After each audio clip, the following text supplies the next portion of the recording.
जय शिवराय मित्रांनो 2022ला सततच्या पावसाने शेती पिकाचं मोठ्या प्रमाणात नुकसान झालं होतं। यामध्ये बऱ्याच शेतकऱ्यांच्या खात्यावर नुकसान भरपाईची रक्कम ही वाटप करण्यात आली होती। 4 जिल्ह्यातील शेतकऱ्यांच्या खात्यावर नुकसान भरपाईची रक्कम ही वाटप करण्यात आली होती। जवळपास 155 कोटी 55 लाखाची मदत ही शेतकऱ्यांच्या खात्यावर जमा करण्यात आली होती। परंतु तहसीलच्या माध्यमातून जो डाटा असतो, कृषी विभागाच्या माध्यमातून तो डाटा सरकारला करण्यात आला नव्हता आणि यामध्ये शेतकरी बरेच वंचित होते। अशा शेतकऱ्यांसाठी एक दिलासा देण्याचं काम राज्य सरकारच्या माध्यमातून करण्यात आलेले आहे आणि आज 10 सप्टेंबर रोजी एक महत्त्वपूर्ण जी.आर. काढून शेतकऱ्यांच्या खात्यावर आता नुकसान भरपाईची रक्कम ही वर्ग केली जाणार आहे। 4 जिल्ह्यातील शेतकऱ्यांच्या खात्यावर आता नुकसान भरपाईची रक्कम ही वर्ग केली जाणार आहे। आता मित्रांनो 4 जिल्हे कोणते आहेत, या 4 जिल्ह्यासाठी निधी किती आलेला आहे आणि याचं वितरण कधीपर्यंत केलं जाणार आहे, या संदर्भात आपण सविस्तर अशी माहिती घेण्याचा प्रयत्न करणार आहोत।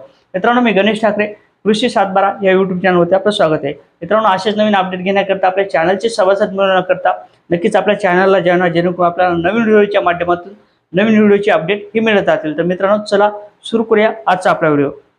शेतकरी मित्रांनो, ज्या प्रकारे 2023ला पावसाचा खंड असेल, पावसाच्या अभावी शेती पिकाचं नुकसान झालं होतं, त्याचप्रमाणे 2022ला सुद्धा सततच्या पावसाने शेती पिकाचं नुकसान झालं होतं। यामध्ये शेतकऱ्यांच्या खात्यावर नुकसान भरपाईची रक्कम ही वर्ग करण्यात आली होती, परंतु जिल्हाधिकारी असतील, तहसीलच्या माध्यमातून जो डाटा असतो तो सरकारला पोहोच करण्यात आला नव्हता।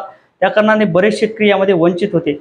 अशा शेतकऱ्यांचा वंचितचा डाटा असतो तो 28 फेब्रुवारीपर्यंत ट्रान्सफर करण्यात यावा अशा प्रकारच्या सूचना देण्यात आल्या होत्या आणि तो डाटा आता पूर्ण करण्यात आलेला आहे। आज 10 सप्टेंबर रोजी एक महत्त्वपूर्ण जी.आर. काढण्यात आलेला आहे। 10 सप्टेंबरच्या जी.आर. नुसार आता शेतकऱ्यांच्या खात्यावर या 4 जिल्ह्यात नुकसान भरपाईची रक्कम ही वाटप केली जाणार आहे। मित्रांनो, 155 कोटीचा आतापर्यंत 155 कोटी 55 लाखाचा निधी या 4 जिल्ह्यात वाटप करण्यात आला होता, परंतु बरेच शेतकरी वंचित होते।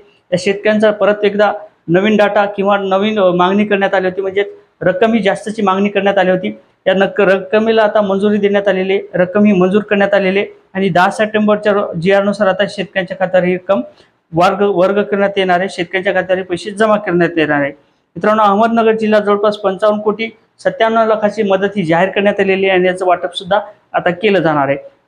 त्यानंतर मित्रांनो, परभणी जिल्हा जवळपास 21 कोटी 29 लाखाची मदत जाहीर करण्यात आलेली आहे आणि याचं सुद्धा आज वाटप केलं जाणार आहे, म्हणजे आजच्या जी.आर. नुसार हे आता वाटप केलं जाणार आहे। मित्रांनो, तिसरा जिल्हा आहे अमरावती जिल्हा जवळपास 13 कोटी 20 लाखाची मदत ही जाहीर करण्यात आलेली आहे। तर चौथा जिल्हा जो आहे तो वाशिम जिल्हा आहे।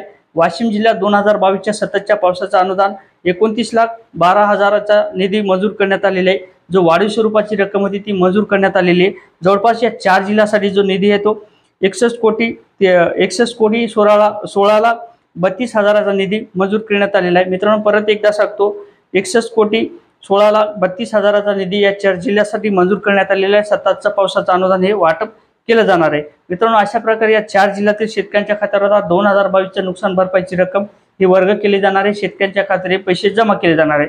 त्यासाठी कृषी विभागाच्या माध्यमातून जो डाटा आहे तो अप्रूव्ह केलेला आहे आणि आता डीपीटी अंतर्गत केवायसीचं काम करण्यात येणार आहे। डीपीटी अंतर्गत हे पैसे सर्व शेतकऱ्यांच्या खात्यावर 2022चं सततच्या पावसाचं अनुदान हे वाटप केले जाणार आहे। मित्रांनो, आजचा आपण पाहू शकता government.go.in वर एक नवीन जी.आर. काढण्यात आलेला आहे। 10 सप्टेंबरचा आहे जी.आर. आहे 2022च्या नुकसान भरपाई संदर्भात आणि या शेतकऱ्यांच्या खात्यावर नुकसान भरपाईची रक्कम ही वर्ग केली जाणार आहे। मित्रांनो, असेच नवीन अपडेट घेण्याकरता आपल्या चॅनलचे सभासद मिळवण्याकरता नक्कीच एक वेळ चॅनलला जॉइन व्हा। जय शिवराय मित्रांनो।